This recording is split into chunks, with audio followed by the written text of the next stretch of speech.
pacte social pour la paix, initiative louable qui était proposée par ces hommes de Dieu.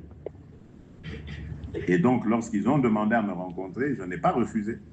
Directement, j'ai accepté. Mais 2 jours avant, j'ai vu dans les médias que Monseigneur Chollet avait parlé de venir à l'appel du président au dialogue, etc. Donc j'ai trouvé ça un peu bizarre et j'ai voulu préciser d'entrée de jeu quand ils sont arrivés en disant à Monseigneur Chollet que je n'avais pas très bien compris son message, je n'ai pas demandé moi cette rencontre et que j'aimerais qu'à la sortie, ils précisent que c'est à leur initiative et non à la mienne que cette rencontre avec eux se fait.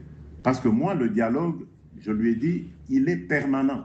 Et je l'avais déjà dit, moi, le dialogue, c'est pas aller s'enfermer entre 4 murs hein, et commencer à discuter, le dialogue, ça a commencé tel jour. Non, non, le dialogue, il est permanent, même avec mes adversaires.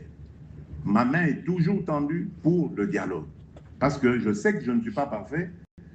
Je sais que dans ma gouvernance, il peut y avoir des problèmes que d'autres peuvent voir et que moi, je ne vois pas forcément. Et ce serait bien de parler avec tout le monde parce que nous appartenons à un même pays. Nous voulons son bonheur. Donc, nous ne pouvons pas nous dire, moi, c'est moi qui ai la vérité, les autres. Non, c'est pour ça que mon dialogue, il est permanent.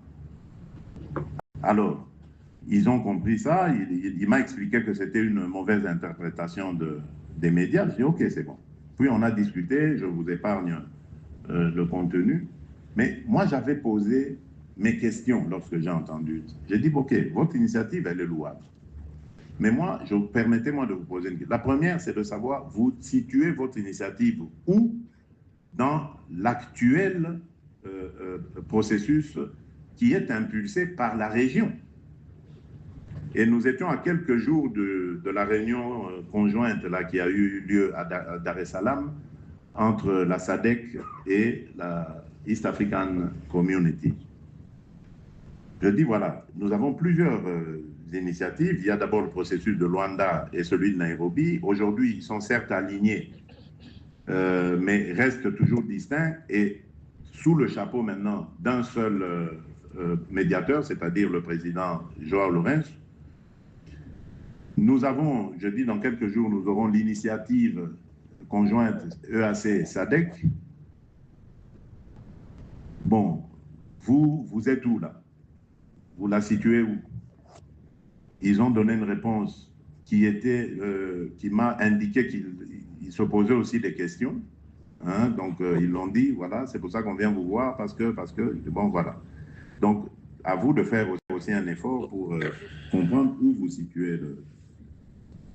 Et puis, mon autre question, c'est de savoir, je dis, bon, vous parlez de Congolais qui doivent se mettre ensemble, discuter. Je suis d'accord, vous le savez. Moi, j'ai toujours été ouvert à toutes ces discussions avec les Congolais. Ça ne s'arrête pas. Mes compatriotes resteront mes compatriotes. C'est avec eux qu'on va bâtir ce pays. Je veux discuter avec tout le monde. Mais, est-ce que vous incluez dans vos interlocuteurs là, qui doivent parler avec moi, des gens qui seront soutenus par l'étranger? Parce que comment voulez-vous que je discute avec des gens qui représentent des intérêts étrangers? Et vous avez d'ailleurs suivi, il y en avait l'un d'eux là qui disait que le Kinyarwanda doit devenir aussi une langue nationale, pourquoi pas, etc.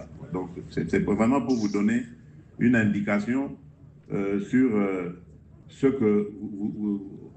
à quoi nous avons affaire. Donc je dis, voilà, vous voyez ces bons hommes qui arrivent ici, à la tête d'intérêts étrangers et ennemis aussi, il faut dire. Parce que ce n'est pas des étrangers qui nous veulent du bien. Ces gens, vous les mettez autour de la table, voilà, ils vont discuter entre Congolais, alors qu'ils obéissent à un agenda venu d'ailleurs. Et nous allons arriver à des conclusions qui introduisent plutôt des desiderata de gens qui ne sont pas des Congolais. Alors, comment est-ce que vous espérez bâtir une paix durable avec ces gens? Parce que qu'est-ce qui va se passer? Comme d'habitude, à un moment donné, ils vont créer une scission dans cette histoire-là.